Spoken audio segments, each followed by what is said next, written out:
Good afternoon, everyone, and thank you for joining us.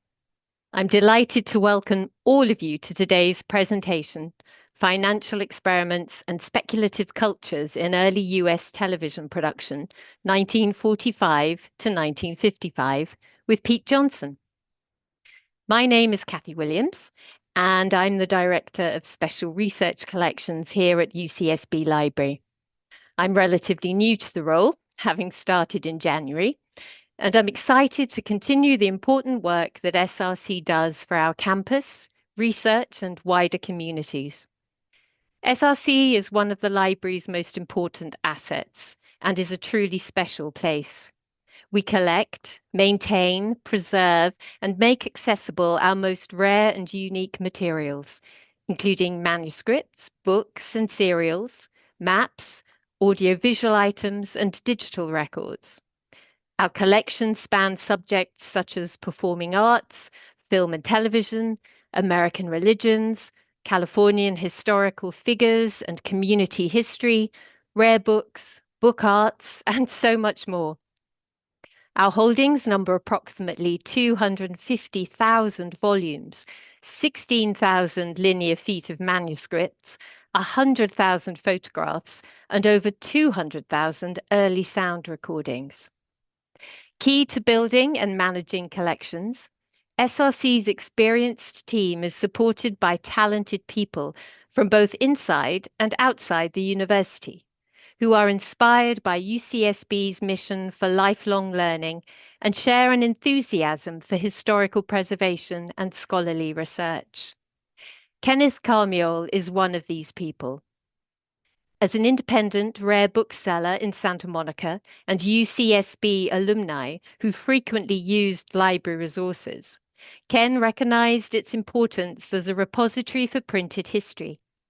Committed to scholarship and research, Ken generously established 3 endowment funds within SRC for the purchase of rare books, for an annual lecture on American religions, and to support scholars working with primary source materials and rare books, called the Kenneth Karmiole Endowed Research Fellowship. This fellowship program invites scholars from around the world to apply for a unique opportunity to pursue research of up to 3 months using materials only available at SRC. The research can be on any subject and allows scholars to explore new intellectual terrain and to share their discoveries with the UCSB communities.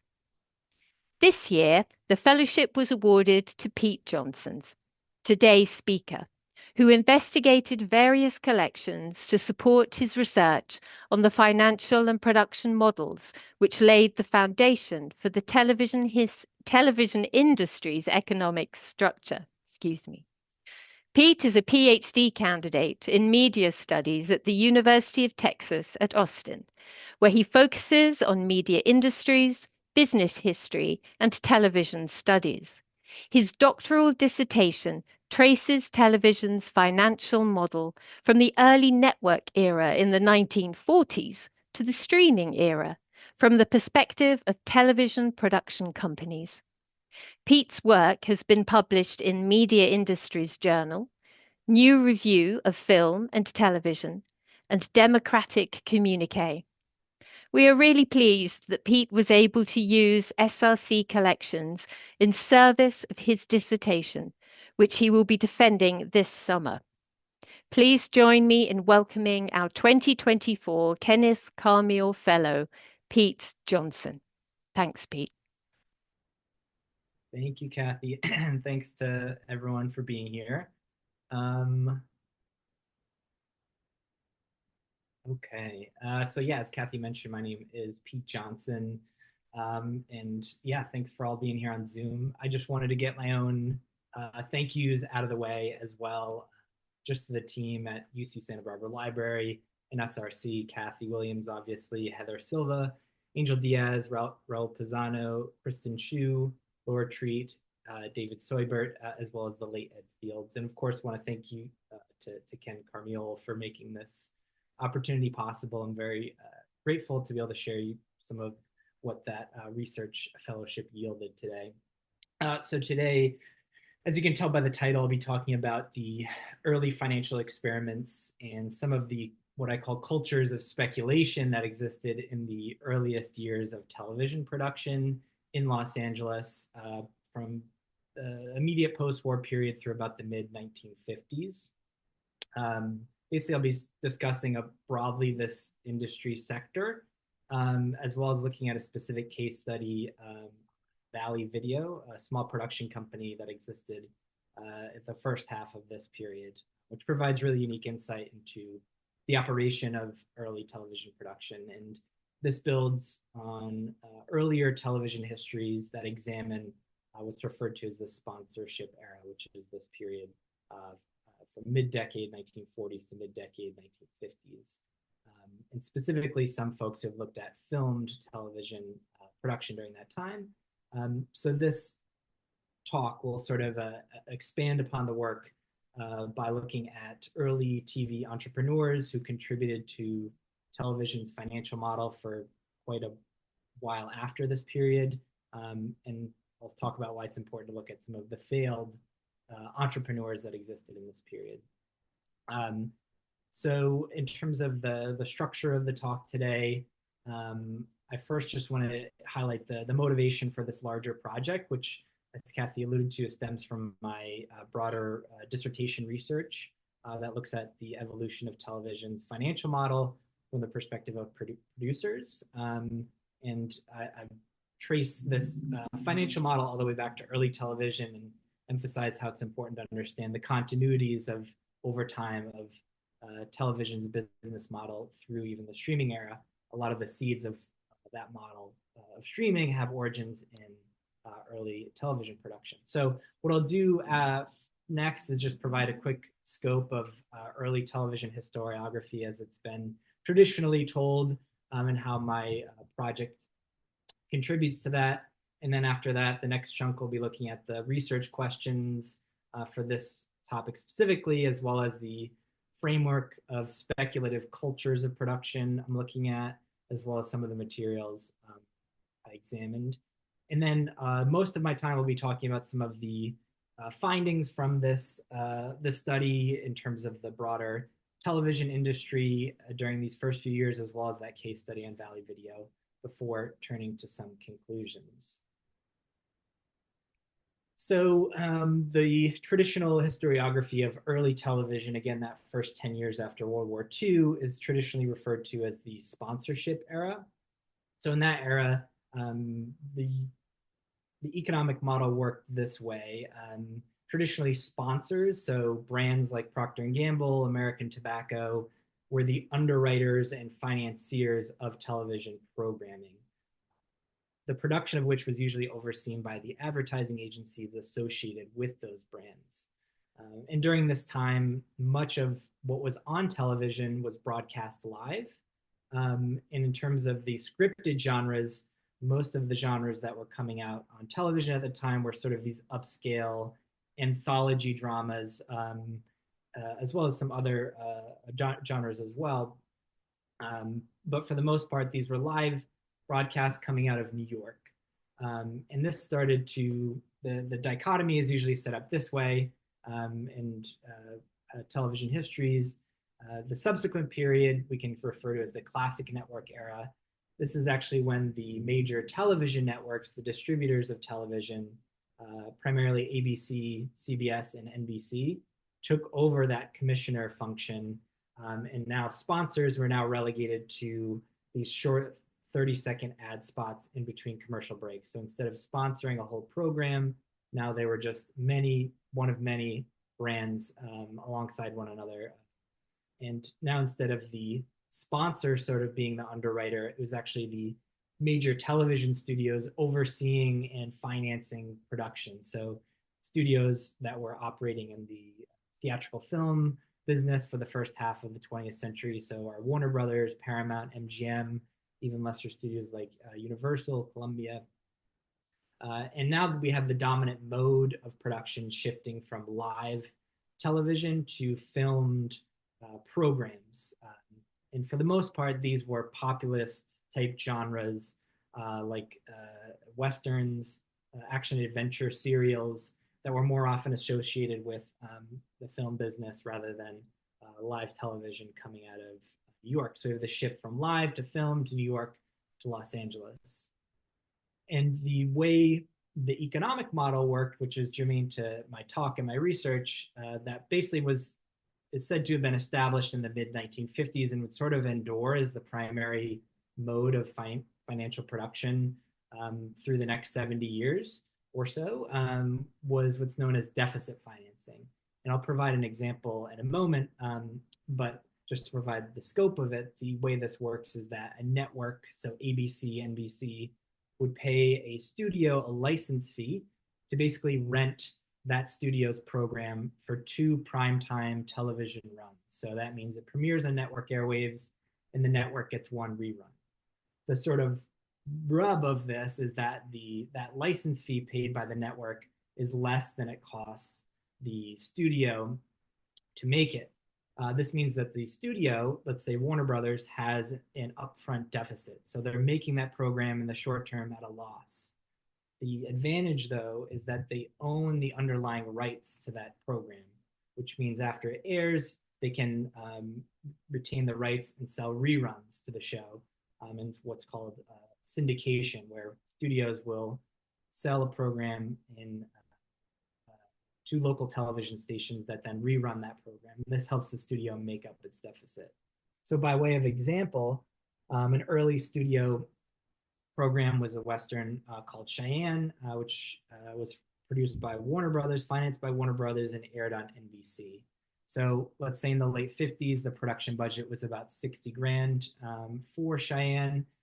The way deficit financing worked is that ABC would get the rights to the show for, let's say, 9 months to a year, but they'd only pay about $30,000 of that $60,000 budget, which means Warner Brothers has about a $30,000 deficit per episode, across 20 to 30 plus episodes per season. The hope is that, and what happened with Cheyenne is that once they accumulated sufficient episodes, they could then sell those to local TV stations in these different batches of sales years later. So as long as you're patient, right, and you have a successful show, you can make up for deficits through rerun sales. And this process, like I mentioned, really would become the dominant financial model over the next, not just next 25 years, but maybe the next 50, 60, 70 years until very recently. What I'm interested in, though, is this period before those major studios came in the late 1950s, who were producing these filmed television programs, and what did the financial model, the costs, the types of modes of production that were existing at that time. Because indeed, there were many independent entrepreneurs, dozens, if not hundreds, operating in the immediate post-war period in Los Angeles, churning out dozens and hundreds of telefilm series and pilots, some of which were entirely on speculation without any hope of potentially making up their money. And those producers were using a lot of different financial models, including deficit financing. So we can see how it even predates the studios. So I want to zero in on a few things for the rest of this talk. One, who were these producers? And how did they envision, since they're at the very beginning of this filmed recurring series syndication model, how did they envision this economic model to work? And at the organizational level, how are these production companies structured, managed, monetized? And that's where the Vallée-Video, which is the materials of the Rudy Vallée collection, come from. And that's where I can provide really unique insight into the organizational form and strategies of these early producers. And even though, as I'll talk about at the end of my talk, a lot of these producers didn't make it beyond this early period as autonomous corporations, how did they nonetheless shape the future of television in really critical ways? So the framework that I'm operating within is within the field of media industry studies, and specifically I'm looking at the production cultures of these early producers. So this builds upon the work of John Caldwell, who talks about the ways that film and television practitioners in particular, but cultural production more generally, the folks who are making these things have very specific rituals and are quite actively self-theorize about the things that they're doing, and that this is very much constitutive of the system. In his more recent book, John Caldwell talks about speculation in the context of media production, and talks about how aspirational labor and speculation more generally are really foundational to cultural production and are actually constitutive of this sort of broader complex industrial system. So for this project, I look at what I'm specifically interested in: the production cultures of speculation, or what we call speculative cultures of finance, that have existed in television. And a sort of strain of these speculative cultures that I'll mention a little later on are these industrial lures that start to emerge in this early television business about financing, these sort of myths and seemingly organizational common sense about the types of financial models that will make sense, the types of programs that will work on television. So this is the foundation upon which I'm looking at these primary sources, which include certainly, like I mentioned, producer documents like the Vallée materials, which could include financial documents and budgets, but even more importantly, I'm really interested in the correspondence and the memos, other forms of narration of these economic models that help make sense of what producers were thinking about more than just the numbers on the spreadsheet. So I looked at a number of different collections that include both the network era and early network era and later network era. I contextualized these more specific producer documents with trades that provide coverage of the sector more generally. So think, Variety, Hollywood Reporter, Sponsor, Broadcasting. And then also really helpful for this project were oral history interviews, some of which I conducted myself for later periods in the project, but the Television Academy interviews provide a really unique insight to even producers who are operating in the 40s, 50s, and 60s from their own words. So all these things together are the methods and sources I'm looking at. So let's start just by thinking about the brief timeline of this window of when television starts to emerge as a commercial medium in the period before Hollywood studios enter television in the mid-1950s, late 1950s. So we have independents in the immediate post-war period, and some even earlier, recognizing that there's real money to potentially be made in television. So they start adapting film production models and techniques from theatrical film and saying, okay, what do we need to do to adapt to this new medium? So there's folks like Jerry Fairbanks, who is a B-movie producer who produced these short serials for the studios, who starts to think about how can I adapt the lenses, the camera work, the editing to cater to television's small gray screen, for example. And we have folks like Fairbanks, not just Jerry Fairbanks, thinking about how do we adapt the technology, but also how do we adapt the distribution model? How do we adapt the financing of these projects for television? So we start to have a little bit more of a coalescing of a discrete production sector, I would say around 1948, because that's around the time when we have our first trade organizations formed. The first one was United Television Producers Association. The subsequent organization would be the Television Producers, Film Producers Association, where the logo of which is here at the bottom. So this is where we had all these people in Los Angeles, many of whom were active B-movie producers, so producing low-budget films outside of the major studio system, some folks from radio production, but a lot of former film directors, producers, unit managers. And some of the earliest board members of organizations like this, all the way on the left is Herbert Strock, who would produce a show I'll mention a little later. Hal Roach Jr., who's in the middle here, him and his father had a Poverty Row B-movie studio that they completely transitioned from theatrical film over to television. And the Rudy Vallée here on the right, who was actually the secretary of the Television Film Producers Association. The goal of these organizations was to sort of try and establish norms around production and provide a negotiating body to deal with talent and different other unions and guilds.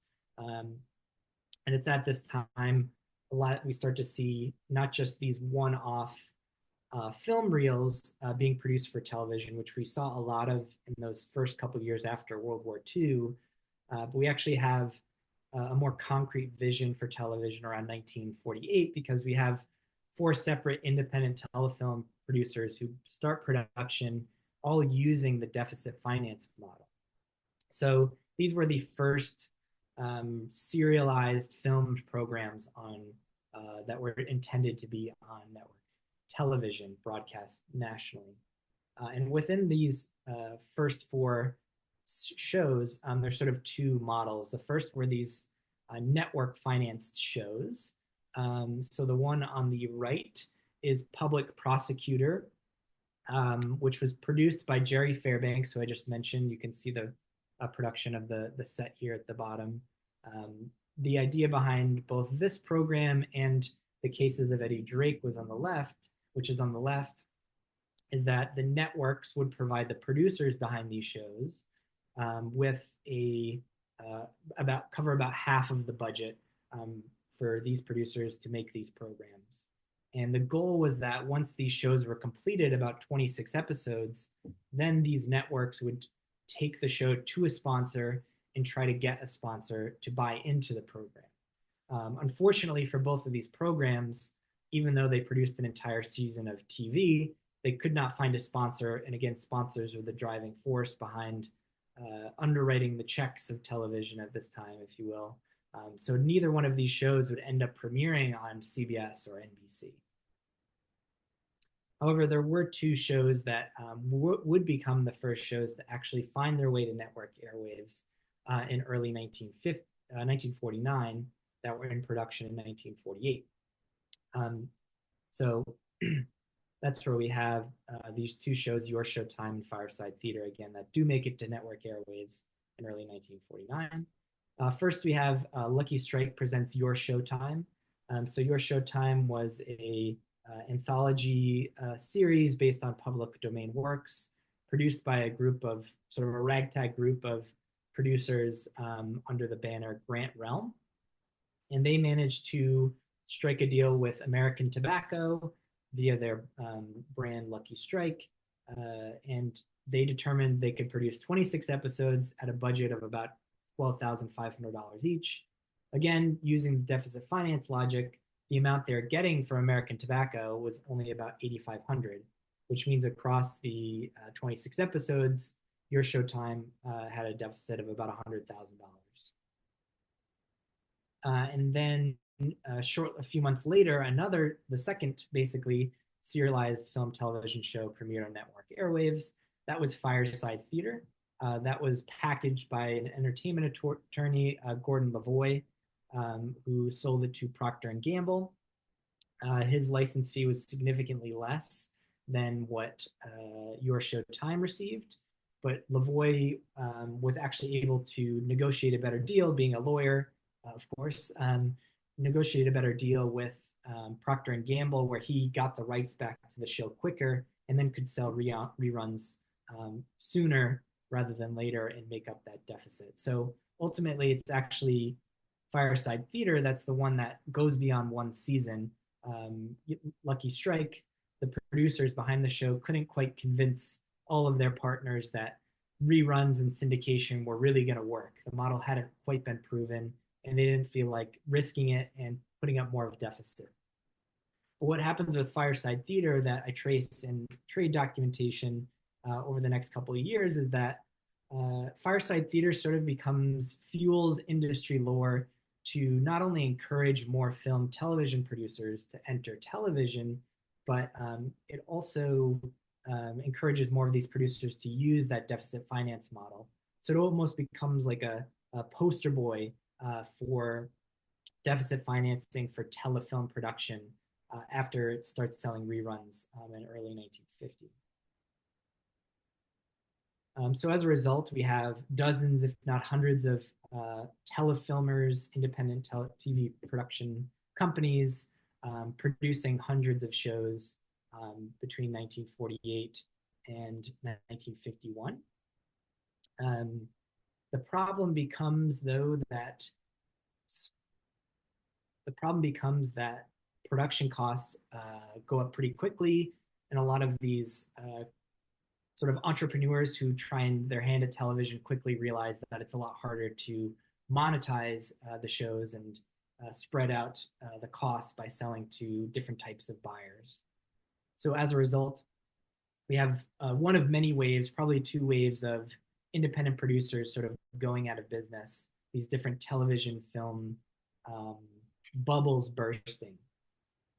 But we do have out of this early period after about 1953, 1954, is that we have a select few independent producers who are what I call scaled or vertically integrated producers, which basically means companies that were both able to finance shows and sell them in syndication were the ones that were able to sustain. So those that were operated in distribution and production and were able to produce multiple series at one time were able to succeed.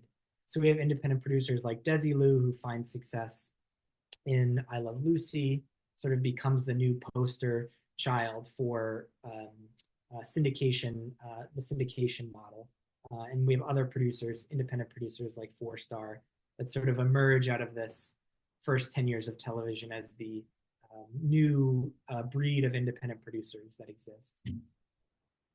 And what I note in my project are the many financial models that do exist, right? So there's sort of two broader categories we can look at. If you're an independent producer, you can either go strictly to local television stations and try and sell your show sort of on a regional or spot basis on different stations, or it can go to a national sponsor that can then buy time on network airwaves. But within those two broader frameworks, there's actually several different types of financing models that emerge. So for example, deficit financing, which we know all about now, producers can make a show at a deficit and retain the rights. So that if you're willing to take a risk on a show, it's successful, you can try and sell reruns. That's one of the models, but we also have some other financial business models emerging, like being just a for-hire producer. A sponsor, Procter & Gamble, can come to you and say, hey, we want you to produce this season of television. We'll pay you a flat rate, but we're going to own the show, but you get guaranteed money. Might not be as lucrative in the long term, but it provides security. But what's really interesting about this early period is that deficit financing really was not inevitable, as it sort of seems once the studios entered. What I've identified, especially around 1953, 1954, is there was this model that emerged where producers both got to retain the rights or own the programming, and they had no deficit. So they not only had very little risk up front, they could benefit if the show was a hit. There's some examples where producers had to share in the profits with networks or studios, depending on who was underwriting it. But nonetheless, this really is exciting because it suggests that there is an alternative model where independent producers can own the things that they're making without having to sink themselves on these massive deficits up front. So I want to turn now to seeing how that operates a little bit more in practice, looking at Vallée-Video and the anatomy of a telefilm production company. So there's been very little usage of the Rudy Vallée materials in this regard. There's an excellent article by Sean Van Koor and Chloe Patton that have written on some of Vallée-Video's output, but I hope to add to some of their work. So who is Rudy Vallée? Rudy Vallée started as was known as a crooner, musical performer, was the host of a fairly successful radio program in the 30s called the Fleischman Hour, had a couple other programs as well. Also found a career in film, had played more comedic roles, such as he had a role in the Palm Beach Story. But for our purposes, Vallée sees this burgeoning market for television production in early 1948. So that's when he forms his telefilm production company. Prior to that time, there's some record of Vallée and his representatives sort of scouting for TV projects for him. It's not clear whether he would operate as a performer or as a producer behind those projects. But nonetheless, it shows that he was interested. And in early 1948, he actually, like I mentioned, forms his own company, trying to go it on his own. He establishes a relationship with A.J. Stevens, who's a cabinet manufacturing magnate out of Kansas City, who gives him a little bit of money, and using his own money as well, Vallée starts making a few of these experimental pilot films, which I'll talk a little bit more about. And him and Stevens sort of actively try and court investors. By late 1948, Vallée no longer has to use other people's production facilities to make his telefilms. He now can use his own facility, which he leases from an old lumber facility that he converts to telefilm production. So here's the exterior of Vallée-Video in Los Angeles, just outside of Hollywood on Santa Monica Boulevard.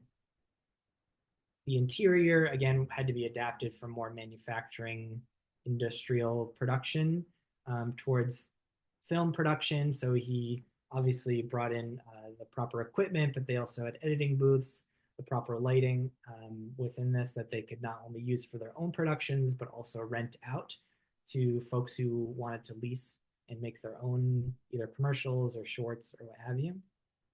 But overall, pretty nondescript space, very lean operation overall, which we can see in even the structure of the company, which this is, from my understanding, fairly paradigmatic of telefilm producers of this time in general. Of course, we have Vallée as the president of the company. Underneath him, he had a couple of different, what are referred to interchangeably as office managers, general managers, and also a couple of folks who wrote and produced several of the Vallée products or shorts, Joe Parker and John Swallow, who covered two different periods of the company. And there is this lean sort of administrative staff, which included also like external accounting as well, via Samuel Saigon, but we also had Betty Sue Otto and Dorothy Hall. And like I mentioned earlier, Vallée also instituted A.J. Stevens as the vice president of the company, who was helping him scout investment. And in this 1948-49 period, but even thereafter, Vallée and Stevens pretty aggressively court investors, both for individual projects as well as to invest in the company as a whole. And what's really interesting to me is the vivid language and the sort of narratives that both of them use to try and convince folks to invest in their company or to partner with them. So Vallée, for example, reached out to an RKO studio executive. He said, I believe television's appetite for film will be astronomical. He would say to a potential investor who they're courting very aggressively, television is on its way. Those who are first are going to be sitting in the driver's seat. And here's A.J. Stevens, who would write to that same investor a few days later, actually. I think Rudy is in the same position that motion picture pioneers were in the beginning. They started in much the same manner that Rudy is, with very small capital and taking a chance on the future. So there's dozens and dozens of these letters that Vallée and Stevens would send not only to potential investors, but also potential partners, distributors, local television stations, all that were quite bullish, both on themselves and the television industry, often positioning themselves as underdogs, renegades, sort of doing this thing that no one else is doing and creating that itch to try and get them to recognize that they don't want to miss out on this opportunity. Unfortunately, with limited exceptions, they're fairly unsuccessful in attracting investors despite the hype. So as a result, Vallée pours his own money into the company. He issues himself debt notes rather than equity because he wants to leave the equity available for the investors that he never quite gets. Ultimately, altogether, he puts in almost $60,000 of his own money, which I think in today's dollars is well over $1 million, to produce several different types of projects, which I'll talk about in a moment. But they're all these one-off films or pilots. He never finds quite his groove with recurring series or a recurring business model beyond these one-offs. So he tested a surprisingly wide variety of genres and modes, as you can see here. As I mentioned, there's a piece by Sean Van Core and Chloe Patton that discussed specifically his song films, which were really innovative at the time. These are basically illustrated, animated sequences, still images over these different songs that would play over them. And Vallée imported a lot of labor from the film industry, particularly hiring a lot of former Disney animators who embraced sort of what they call a minimalist drawing style. And you can see in May 1948, one of those song films, or at least one, aired on KTLA in Los Angeles, the first television song film. Vallée saw song films as something of what he called a welcome relief to what he called an overabundance of Westerns on television at the time. Ironically, he would produce a Western of his own, Cowboy Kids, which again was a pilot that was never found a sponsor or underwriter. He also did a number of drama comedies. For example, his first production was this pilot called College Days, which Vallée ended up starring in himself. Never quite found a buyer. And these run the gamut of different genres, like I mentioned. There's vaudeville acts and adaptations, like Pansy the Horse was a show, two men in a horse costume, I believe. These different sort of like infotainment or travelogue or adaptations, for example, of Reader's Digest stories called Life in These United States. So quite a bit of under experimentation despite the cost constraint he was under. No standard format or even time yet. These range from a few minutes to 22 minutes long. But even at the cost you see here, there's quite a bit of documentation in the materials about how Vallée and his colleagues, John Parker and John Swallow, found these to be too much than they were willing to pay. But nonetheless, Vallée sort of promoted his miserliness as an advantage. Here's an ad in late 1949 where Vallée-Video is promoting its showmanship and low budget know-how. So it's interesting to think about how he turned that into a competitive advantage. One thing that's really interesting and worth noting about this huge swath of unmonetized film reels that Vallée had is that he saw this as an opportunity to sort of build up a back library that could sort of eventually be unleashed to the television business. He would tell the Washington Post in April 1948, I can wait a year or two. The market isn't 1/100th the size it will be. When the demand goes up, prices go up, and a backlog of programs is like gold in a vault. Rudy Vallée would write to an associate a few months later. I have letters from at least a dozen of the top television stations begging and crying for film. But if we hold back for a year, when there will be at least double the number of stations and triple the number of set viewers, we could gross even more. He was ultimately right about the growth of the medium, though not quite as quickly as he had anticipated. And more importantly, as I'll talk about in a few moments, he did not quite anticipate how quickly the production quality of television would go up just over the next couple of years. Nonetheless, Vallée and his associates were thinking of several different ways of monetizing their series if they were able to sell a pilot that could be picked up for a sponsor to order more episodes of that show. So this is from a letter to Joe, from Joe Parker, again, one of the directors or managers at Vallée-Video.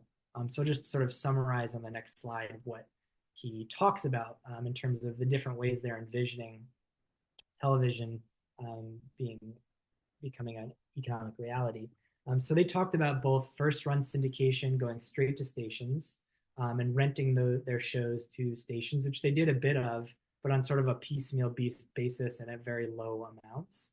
And the bigger sort of goal that you could strike is selling a show to a national client. So Vallée sent a number of letters to different advertising agencies like Y&R and Dancer Fitzgerald, and even directly to sponsors in some cases like Purina and Gillette. They're quite close with getting a couple of their shows picked up. For example, the Western Cowboy Kids, which I mentioned earlier. They tried to negotiate a deal with Purina where the show would be produced at a deficit and the rights would revert back to them. Vallée would probably sustain a small upfront deficit. In addition to that, there's a number of examples of Vallée thinking about doing sort of an upfront sale, just sort of selling the rights to a show outright to a sponsor or to a television station that they could sort of have their domain over. So this would be a way to get quick cash rather than try and continually sell the same property over and over again. And there's also that third category that I mentioned earlier where folks like Vallée didn't have to operate at a deficit. And if they were able to sell the show, they would split any profits or own entirely all the profits for that particular show, though none of these deals were actually quite came to fruition. One of the closest deals that came to television as we know it was Vallée was in production and developed a Dick Tracy adaptation, which is a comic serial, which also had aired as a film serial and again a comic. Basically, Vallée optioned the rights to Dick Tracy for television directly from the rights holder, and they managed to land a deal with NBC, who at the time was also speculating on shows like Public Prosecutor, which I mentioned earlier. So NBC says, sure, we'll give you, there's conflicting amounts of how much it is, but about $2,500 to $3,500 to produce this pilot for us. We'll try and find a sponsor, or it could be what's called sustaining programming, where you don't have a sponsor and the show just airs on the network without a sponsor underwriting it. So Vallée indeed makes the pilot of Dick Tracy in the summer of '49. It ended up costing much more than the amount NBC was giving them. It was fairly, even though it never aired, it was reviewed by the Hollywood Reporter, which sort of panned it. And what ended up happening is that Vallée-Video execs realized that NBC didn't even try to show Dick Tracy, the pilot, to a single ad agency. Again, that show Public Prosecutor had just failed, and NBC had poured a ton of money into that and realized that, I think they said, we're basically not going to spend more than $1,500 on sustaining programming. So sorry, we can't pick up the show. So Vallée let the rights to the show lapse, and it ended up being picked up by a different producer, and it aired on ABC a little bit later with the same lead actor, actually. So this is sort of the story of Vallée-Video. They make a lot in 1948 and 49.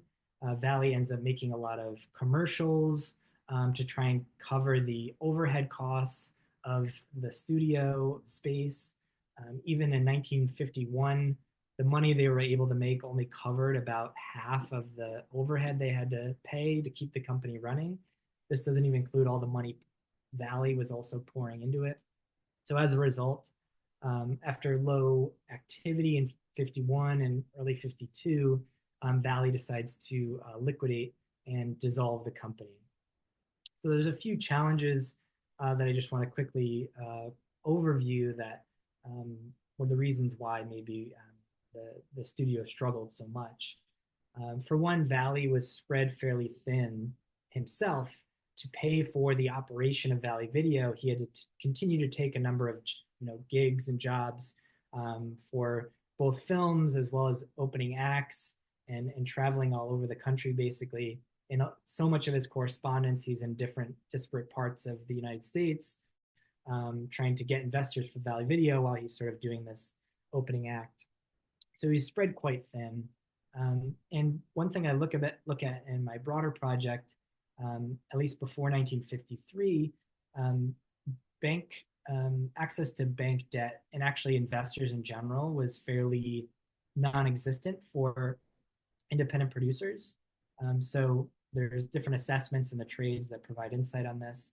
For example, Hollywood Reporter in 1949 talks about how bankers are definitely interested in TV, but they really don't have anything to go on. They haven't seen the proof of reruns or syndication just yet. One potential investor would respond to one of A.J. Stevens' letters saying, "I don't think television's going to do anything good for a good many years." Even as late as 51 and 52, this sentiment continued. Here's one statement from a bank from a banker at National Bank who said, "The value of a loan will depend on the value of residuals." And even at that point, they hadn't quite, even though there were shows that had been sold into syndication and had made residual income, it wasn't clear that that was a reliable source of money, because even when banks did enter and start loaning around 1953, unfortunately the year after Vallée closed the shop, the amount of risk they were willing to take was fairly low. Basically, they would only provide financing to shows that had guaranteed cash flow and distribution contracts in place, which was very rare when they actually needed the money. And this is sort of the sentiment that would remain for bankers for the next entirety of the network era. So as a result, like I mentioned, Vallée pours his own money into the company, and very quickly the quality of production starts to outpace what he as a producer, but also his production facility can handle. So here are the rise in production costs over the first few years of independent telefilm, as well as the deficits, using figures that are compiled from the different trades and primary source documentation. But it's sort of looking at this, it's even a good thing Vallée got out when he did, because or costs of production per hour of a drama, for example, would jump pretty precipitously after 1952. There's another idiosyncratic challenge that faced many producers in this early time, was basically dealing with music rights at the time. So the American Federation of Musicians had a ban on canned music in 1948 for television until a proper deal could be worked out for composers to be properly compensated. So Vallée actually hesitated from selling some of his film reels to stations on a piecemeal basis, even because he worried about these potential lawsuits even that could emerge. And even after a deal had been reached with AFM and independent producers, even in 1949, he was still skittish and canned a couple of his existing series because he worried about this AFM ban. In general, just an inability to establish a formal and systemized distribution system. He worked with a couple of different sales agents over time, none of which quite landed or were very successful. And just the amount of money that stations were offering for the quality of programming that Vallée was offering, it would just require so many sales that it just didn't quite make sense. And in general, turning back to sort of the bullish statements of Vallée and Stevens, TV didn't grow quite as quickly as they anticipated. So like I mentioned, they're doing a lot of their early production, 48, 49, 50 even. So here we have the number of stations that were reporting to the FCC over time, as well as the overall station and network revenue over time. You can see it's not really until certain regulatory shifts allow for more stations in 1953 that the number of buyers of television, at least syndicated television, really jumps. around 1953. So Vallée was just like a just slightly behind the curve, unfortunately. And others face similar challenges. Like I mentioned, that Lucky Strike show, um, the producers were quite unable to convince their fellow investors and producers that reruns were really going to be successful, and this model of deficit financing was really going to work. I have a quote here from one of the producers behind your Showtime, Stanley Rubin, that I think echoes a lot of the letters and quotes that I mentioned earlier from Vallée and his associates. All these different ways that producers were dramatizing their plight and bringing these industry lores about their own productions, that in a way in which they're dramatizing the financing of their shows. So, as Rubin would say, we kept shooting, and this is with regard to your Showtime, and held costs down as much as possible without hurting the quality of our shows. Our actors, writers, directors, editors continued to get paid, and our debt continued to grow. I went to bed every night assuring myself that residual values were for real. But when sleep came, I dreamt I was drowning in a sea of red ink, while the bankers sat on the shore watching and smugly shaking their heads. So this sort of sentiment of dramatizing deficit financing would continue well past this early era, would continue to be sentiments that were echoed even by major studios that were sort of these large corporations, sort of taking up this disposition to act as if they're sort of these embattled renegades. Even Vallée felt the need to sort of position himself as the underdog in many cases. I was thinking about the different ways to inflate the future value of the medium and inflate the value of specific projects through language. So you would say here, for example, there'll be those who can throw cold water on our attempts, but if it can only brought home that we are doing these things in an experimental way, they will be less inclined to criticize or carp about the things. So again, this underdog tone. And like I mentioned, the studios would come into production in fuller force in the late 50s and early 60s, and gradually, even those scaled producers like Desilu or Four Star would sort of, by the late 1960s, sort of go by the wayside. Even though those producers, even the early telefilmers, didn't continue, there are many continuities in practice regarding deficit financing. Certainly was something that was imagined, proven, fairly normal in this pre-studio period. But in addition to the actual financing practices, one thing that's, like I mentioned, that's indoors are these speculations of finance, the speculations of syndication and future profitability that are really central to the industry lores of these early telephone producers become the industry lores of the major Hollywood studios. And that's sort of what I trace in the rest of the project.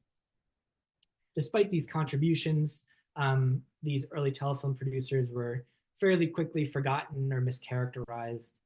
17 years after his company folded, there's a dedication to Vallée-Video in May 1969 on the spot where Vallée-Video, the studio, operated. So they put up a plaque that said, the site of the first Hollywood production of films for television, and Vallée was the guest of honor. The plaque incorrectly read, opened April 1946 by Rudy Vallée. Of course, that's 2 years too early. He was the first to dub laughter and comedy television films, which he indeed did for his series Nothing But the Tooth. The first to announce all credit titles for the benefit of those who are listening but not looking, and with his song films. And despite, I'm not sure if the plaque is still there. I think after Vallée left, it would become a musical recording studio, and I think now it's a veterinary clinic. So if you're in LA, go check out if the plaque is still there. So just wrapping up a few takeaways. What's interesting about this early telephone period and looking at the Vallée materials is prior to the entrance of the studios, it was not clear what the financial model of television would look like. In fact, even though deficit financing is credited to the studios, it predates them by quite a while and is sort of quite common along a number of other types of financing practices in this early period. And then thinking about the ways in which finance connects to the shows themselves, right? I want to think about connecting how the financing arrangements of different television programs or even films can have implications for what Jonathan Hardy says, the range and nature of media content services. So thinking about that connection between financing, financial model, and what we actually see on television.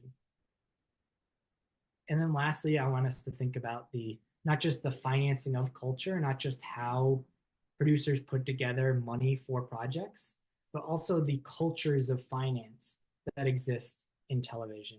In other words, financing of media, for example, is cultural. It's shaped by these industry lores and discourses, for example, about deficit financing. It's shaped by speculations about the future, imagined futures, not just sort of economic rationality. We can continue to see these cultures of speculation in media industries today at multiple levels. And even in the subsequent documents and correspondence I looked at in the special collections really echo these cultures of finance. And even in spaces like creator-driven digital production culture, we can see echoes of this as well. So all of these things have roots and path dependencies earlier in the medium, and hopefully we can be attuned to those. So I will stop there. Thank you very much for being here and enduring with me. Yeah, look forward to any questions you all might have. Thank you so much, Pete. Hi, everyone. I'm Heather Silva. I'm the Senior Director of Development here at the library. I want to thank Pete so much for your wonderful presentation. That was so interesting. And I want to take a quick minute to also thank again Ken Karmiole for his support of this Endowed Fellowship. It's really incredible to bring these scholars from outside of UCSB to enjoy and benefit from our special research collections materials. So we have a few minutes here for questions for Pete. Feel free to put a question in the Q&A box on your screen or put it into the chat, and I will moderate for everyone. So there's no questions yet. I will start off with a question, Pete, because this is a little self-serving, but I'd love to hear about kind of, as you spent time in special research collections, I'm sure, and I know you had particular materials that you thought would help inform your research, but did you find any surprises in the materials that you accessed at UCSB, and what were those moments like? Yeah, I mean, in addition to the Vallée materials, which were, I think I got, I wasn't expecting them. And I know they just came over from Thousand Oaks, and they're a great bunch of radio producer collections there, including Philip Rapp, who's a producer of radio programs, has his papers there now at the Special Research Collections. And in those producer files, there were a lot of contracts that those writers would have with different producers. So for example, I found a lot of really novel information on a production company that would come after that I mentioned called 4 Star Productions. So what was interesting about that is I think obviously nobody is quite looking at financial documents, so a lot of these pages hadn't been opened in 70 years or more. And also there is documents all the way up through the early 2000s with shows like Veronica Mars, having the production budgets of those shows, and just the correspondence of the producers behind it, how they were navigating some different financial constraints in a totally different political economy than the one in which I was just talking about. So there's such a broad spectrum. I think every sort of decade was covered with different types of producers, all in the research collections, that there's quite a few surprises along the way. Let's get a couple questions here. Okay. This one is from Charlotte. She said, speaking to your conclusions about the cultures of finance, did you notice the kinds of interpretation and, quote, self-theorizing that appeared in personal files from this period differ from or bleed over into the trades? Yeah, I think there's, if you've studied media industries and have looked at the trades, you know that there's very much a symbiotic relationship between producers or industry stakeholders and the industrial trade press. So, for example, a lot of the narratives that Vallée was pushing would show up in certainly of the profiles of him, but a lot of the things that would be seen in the trades would also be things that would sort of find their way into the Vallée correspondence and things like that. So it's hard to trace like where, the chicken or the egg came first, but I think that's the way in which these industry lores are sort of diffused, right? So I can think of another example of like when, and even still now, this can be seen with streaming financial models, but with deficit financing, producers would try and perpetuate this idea that, again, studios were sort of these underdogs and were sort of swimming in the sea of red ink. That discourse would continue to perpetuate itself. So we can think about how those lures, those myths are able to perpetuate and feed that cycle through the trades. Yeah, thanks, Charlotte, for your question. I have another question here from Josie. She said, thanks for the great presentation. I'm curious whether this model of producing a whole season on spec was common, or at least more common in this period in the early 50s. If so, it might explain some orphan shows I've come across. Yeah, that's a great question. Thanks, Josie. Would love to hear what those shows were that you came across. There's so many. I think this was sort of the, at least the 52 to 55 period was sort of, I think William Body calls it like the golden age of first run syndication. So this idea that you could make an entire show without a distributor in place led a lot of producers to make a whole season of television on spec. So spending hundreds of thousands of dollars in 1950s money on television. So that's not even just pilots. That's whole 26 to 52 episodes of television, and yeah, without it's a question of like where they even got the money from to make those shows. So yeah, it's really common, and I haven't had a chance to really dive more into the actual text of these because I stay such at the level of organizational practice. So yeah, I'd love to know more about those. And I'm gonna do the one last question here for you, Pete. Again, a little self-serving about the library and your experience here, but I know that you were at the very end of writing your dissertation and about to defend it soon, so congratulations. And you did this research here at UCSB last summer, correct? Correct. I was curious if your research at that point in your larger process of writing a dissertation, did it change directions at all during the time you were here, or I'm just curious to know if your own scholarship was kind of redirected, or maybe you thought of new ideas you were able to insert into the dissertation at large.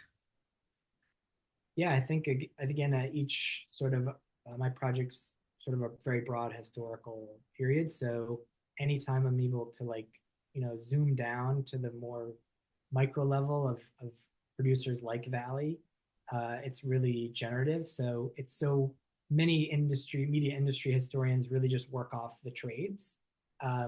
So that can have a lot of advantages, but also can be quite constraining. So anytime we actually can get the insight of specific producers, it's so valuable. So the Vallée materials I was able to plug in there, the Philip Rapp materials, and then although I don't go quite into the 2000s for the book, the further iteration of this project, bring in like the Veronica Mars materials, or even the Becker materials, which was a Ted Danson show in the 90s on CBS, I think. So again, it's so rare to have that because many of these collections have sort of been subsumed by the studios because a lot of these producers themselves were subsumed by the studios and acquired by them. So those collections have sort of been siphoned into the corporate vault. So it's really really enriching to have that sort of level of analysis. So yeah, not self-serving at all. I would highly recommend when you can find them to dive into them. So it was a really great opportunity. Well, thank you so much again, Pete, for your presentation. It was incredibly well researched and thorough, and it really shed a light on a time period where most of us now think of TV in a kind of rote way as far as financing, and the idea of reruns being speculative is really funny, right? To think about it in our current time period. So it's interesting to hear about this existence, pre mainstream TV. Yeah, it's there's so many echoes of so many of the things that's still with streaming that I read every day. So it's really funny. Well, I want to thank everyone again for joining us. We're so appreciative of your support for this presentation. If you're interested in the Karmiole Fellowship yourself, feel free to come to the Special Research Collections website at the UCSB Library, or you can talk to Pete and ask him about the experience as well. But thank you again for being here, and we look forward to seeing you at next year's presentation. Good luck, Pete. Thank you.